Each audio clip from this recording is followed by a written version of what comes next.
நமதே தலைகாத்த காளியம்மன் கோவில் கோபுரத்தில் உண்டு அந்த இடி. அந்த இடி கீழே விழுந்தா என்ன ஆகும்? அன்றைக்கி வெள்ளிக்கிழமை 10-12 ராவு காலத்தில் ஒரு 50 பெண்மணிகள் கீழே விளக்கேற்றுறாங்க. நம்ம உள்ள பூஜை பண்ணுறோம். அந்த இடி நம்ம மேலே விழுந்தா என்ன ஆகிருக்கும்? அன்றைக்கி அதே நேரத்தில் இங்கே நமக்கு தேவனா மட்டத்தில் 2 பசங்க என்ன ஆனாலும் எல்லாருக்கும் தெரியும். அந்த இடியை தாங்கக்கூடிய சக்தி யாருக்கு இருக்கு? கோபுர கலசத்துக்கு உண்டு. என்னை கேள்வி கேட்டவர் மறுநாள் வந்தார் நேரா. சாமி அதெல்லாம் தெரியாமல் கேட்டு நீங்கள் சொன்னது கரெக்டு தான். நம்ம கோபுர கலசம் வச்சது இடி தாங்கி தான். அதனால அது நிரூபமாக ஆயிடுச்சு. நான் என்னோட சுவாமி இப்படி இருக்கு தப்பா பேச மாட்டேன் சுவாமி சொல்லிட்டே போறேன். அப்படியேப்பட்ட இந்த கோபுர கலசம் இங்கு நமது சமுத்திர சங்கம ஜோதீஸ்வர பெருமானுடைய விமானத்திலே பிரதிஷ்டை செய்து நாளைக்கு காலை சரியாக 7 மணிக்கு கோபுரத்தில் கும்பாபிஷேகம். 7:30 மணிக்குள் மூலஸ்தானத்தில் இருக்கக்கூடிய சமுத்திர சங்கம ஜோதீஸ்வர பெருமானுக்கு கும்பாபிஷேகம் முடிந்துவிடும். அதனால பக்தர்கள்லாம் ஆனால் 4வது கால யாகசாலை பூஜைக்கு 6 மணிக்கு தான் எல்லாரும் வந்துடணும். கும்பாபிஷேகம் என்பது 12 வருடத்துக்கு ஒரு முறை தான். அதனால தயவு செய்து எல்லா பக்தர்களும் நடந்து கொண்டு எம்பெருமானுடைய திருமணத்திற்கு பாசுராகும்படி நமது கோவில் நிர்வாகத்தின் சார்பாகவும் யாகசாலை உடையதாரர்கள் சார்பாக கேட்டுக்கொண்டு இப்பொழுது மந்திர புஷ்பம் அப்படின்னு ஒரு மந்திரத்தை சுவாமியுடைய திருச்சபையிலே விண்ணப்பம் செய்திருக்கின்றோம். இப்ப இருக்கக்கூடிய புஷ்பங்கள்லாம் இன்னைக்கு நல்லா இருக்கும், நாளைக்கு வாடி போயிடும். ஆனா இந்த மந்திர புஷ்பம்னு சொல்லக்கூடிய அந்த மந்திர புஷ்பம் என்னைக்குமே வாடாது. அது சுவாமியுடைய பாதத்தில் போய் சேர்ந்தது. அதுதான் மந்திர புஷ்பம்னு. அந்த மந்திர புஷ்பத்தை இந்த கும்பாபிஷேகத்துக்காக வருகை வந்துள்ள சாதக சிவாச்சாரியார்கள், நீங்கன்னா எப்படி MBBS MCOMனு 5 வருஷம் படிக்கிறீங்களோ அந்த மாதிரி சிவாச்சாரியார்களும் 5 வருஷம் படிச்சாதான் இந்த மாதிரி மந்திரமே சொல்ல முடியும்.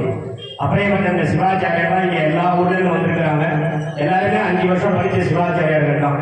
அப்படியேப்பட்ட அந்த சிவாச்சாரியர்கள் ஒரு மந்திர புஷ்பம் அப்படின்னு சொல்லக்கூடிய மந்திரத்தை எம்பெருமானுடைய திருச்சபையிலே இப்பொழுது விண்ணப்பம்.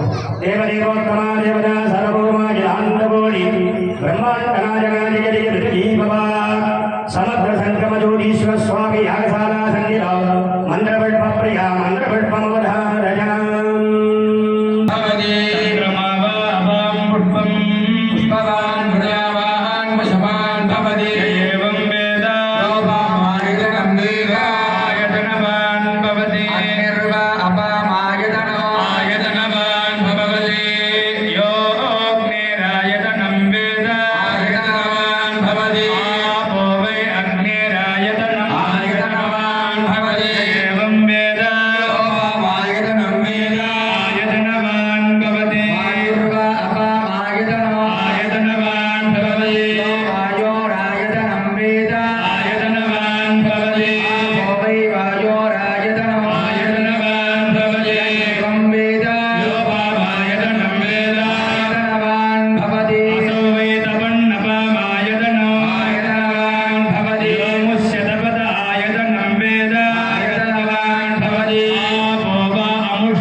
संवत्सरस्याय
ते धामा